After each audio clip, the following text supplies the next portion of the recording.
Le célèbre écrivain allemand Johann Wolfgang von Goethe était un amateur de café. Il en buvait beaucoup afin de rester éveillé et a souhaité savoir pourquoi le café avait cette propriété. Il connaissait un jeune chimiste, Friedlieb Ferdinand Runge, à qui il demanda d'analyser le café. En 1819, Runge identifie la substance stimulante, l'isole, et en détermine les propriétés chimiques. Cette substance est nommée caféine. C'est la 1,3,7-triméthylxanthine. 2 ans plus tard, en France, Pierre-Jean Robiquet extrait la caféine. Ce n'est qu'à la fin du XIXe siècle qu'Hermann Emil Fischer détermine la structure de la caféine et réalise la synthèse totale de cette molécule. La caféine est une base faible. Sa demi-vie d'élimination est de 4 à 6 heures chez l'adulte.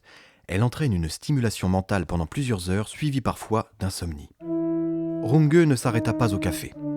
Il travailla sur des composés comme le pyrrole, le phénol et la quinoléine.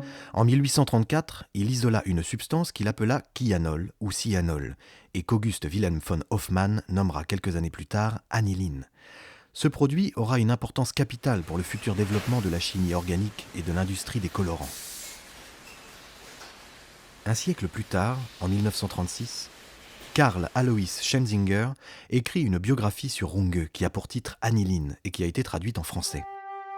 Runge a aussi travaillé sur les colorants et a réalisé une des premières chromatographies sur papier.